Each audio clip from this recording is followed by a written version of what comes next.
My name is Katherine, and I'm a photojournalist currently based in Hong Kong. What brought me to Hong Kong? My family is actually from Hong Kong, so I visited here every few years since I was young, including the summer right before the Umbrella Revolution of 2014. Last summer, I had just graduated from my master's program in Canada, and I had already made plans before the protests had started to return to Hong Kong to visit some family. With my flight booked for early September, my arrival took place only a few weeks after the protesters had taken over the Hong Kong International Airport.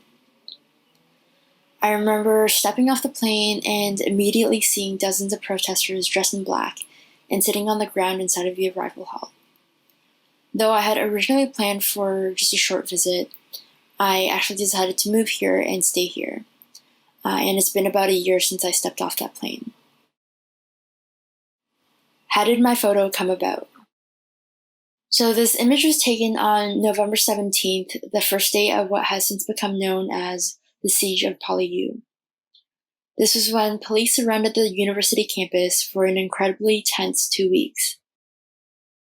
Leading up to this night, protesters and police had been gathering at the Chinese University of Hong Kong and Polytech University, with lots of tear gas and water cannons from the police side, and Molotov cocktails, and even some bows and arrows from the protester side involved.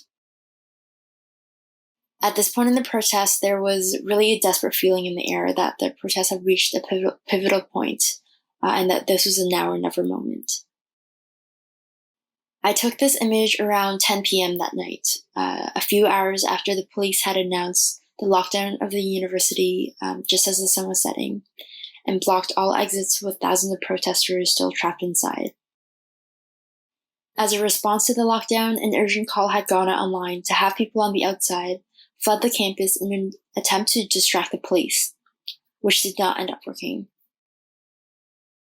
Having just left the campus, I decided to walk around the surrounding area, and I stumbled across this rare moment of quiet, just as police were retreating after shooting tear gas at protesters on Nathan Road, which is the main road on the Kowloon side.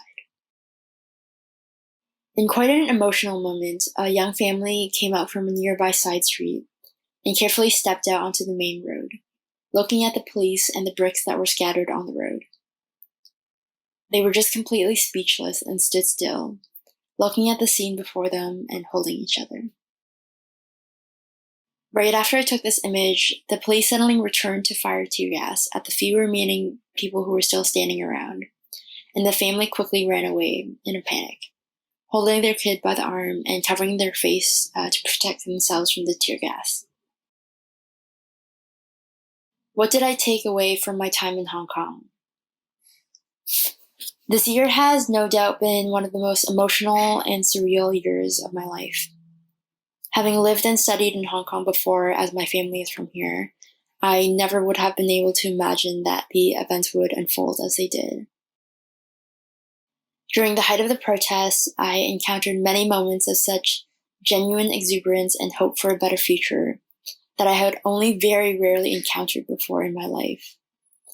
Moments when people were so incredibly kind to one another, and moments of absolute awe when protesters would defy all expectations despite the odds stacked against them.